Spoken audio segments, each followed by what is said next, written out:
Hello and welcome back to my channel. I love to have you back here. And if you're new, I'm Stephanie and I make videos on the topics of language learning and language acquisition. And in today's video, I'd like to talk about the role of memory in language learning. And in particular, I want to talk about this because I think it can be very helpful to those of you that doubt their language abilities because they say their memory isn't as good as it used to be or never been that good to begin with. Memory, however, does not have much to do with language learning. Because language learning is a skill, it is not about memorizing a certain set of words and a certain set of grammatical rules and then hoping that we're going to be able to speak.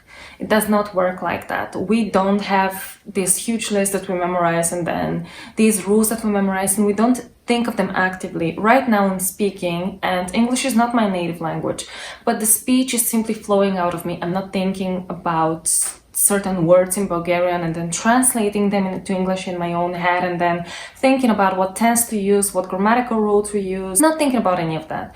Like speech is simply flowing out of me. Why? Because it is a skill. It is not about memorization as much.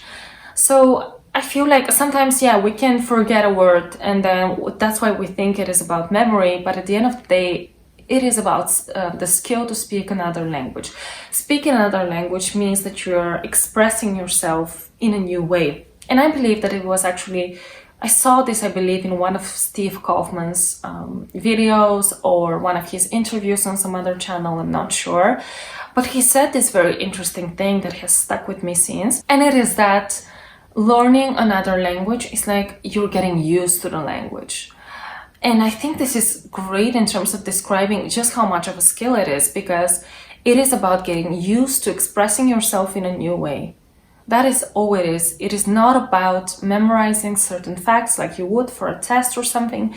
It is about just being able to say something in a new way that you weren't able to before.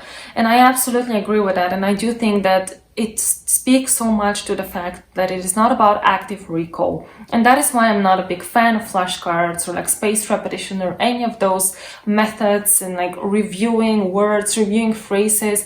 It is really about immersing yourself in the language as much as possible in order to be able to express yourself in this new way. So you're not actively trying to memorize and actively relying on memory to reproduce. As I said, it just flows out of you. Why would it flow out of you if it had to do with like memory and stuff like that? It is not about like, I've never actively tried to remember anything. It just comes out whenever I speak a language because it is about building up that skill.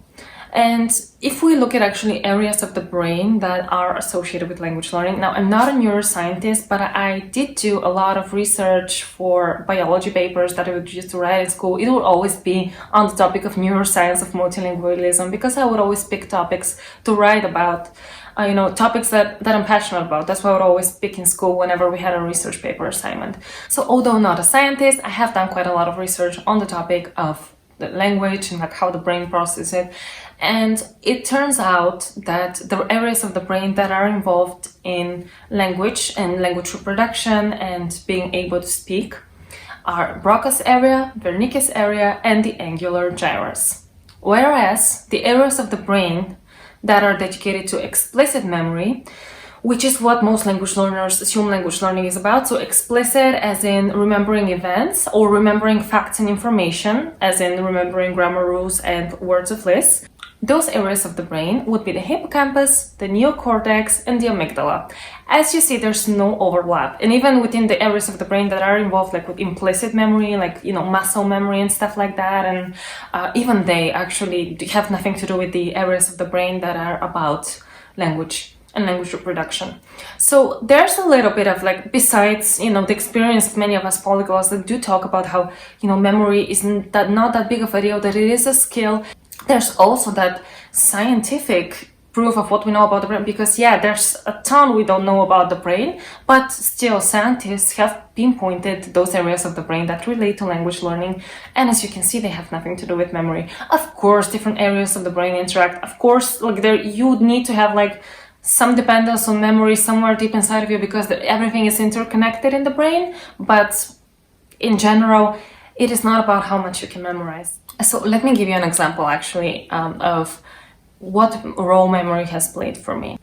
So when I was a child, I believe up until the age of 10 probably, somewhere around there, I used to have photographic memory, and I used to be able to recall every single word that I would write on a test, or like when we were doing those little essays, because we did have like those little essays in that age, nothing major, nothing big, but still a couple of pages at school.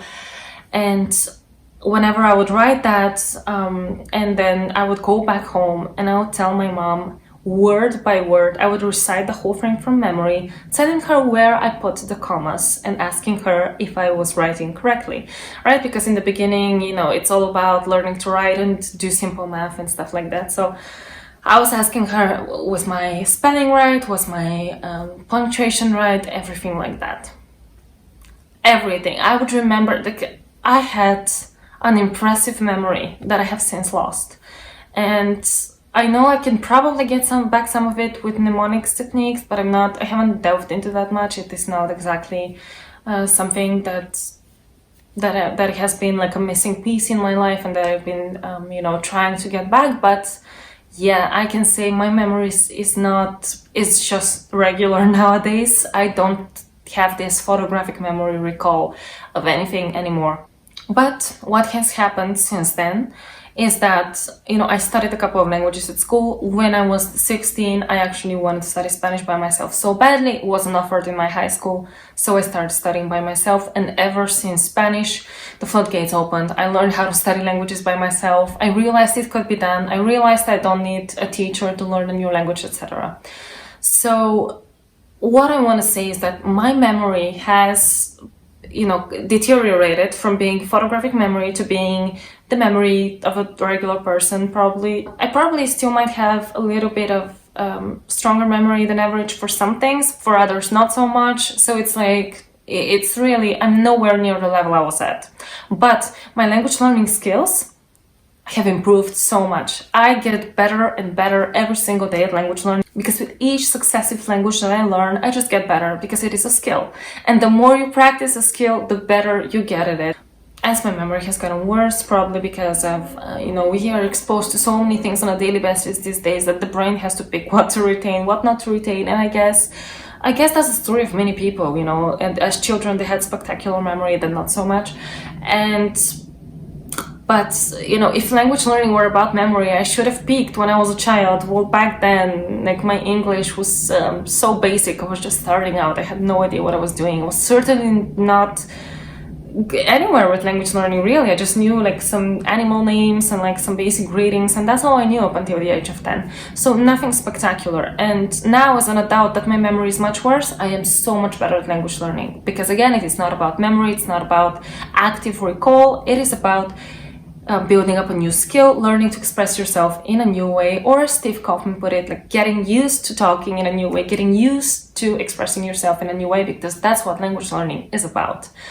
And so I hope that this helps you. I hope that my story about, you know, how my memory went downhill and then my language learning skills went uphill inspires you, so that you know that you don't need to be a memory champion to be good at language learning. Yes, mnemonics and training your memory, they can be helpful in other areas of life.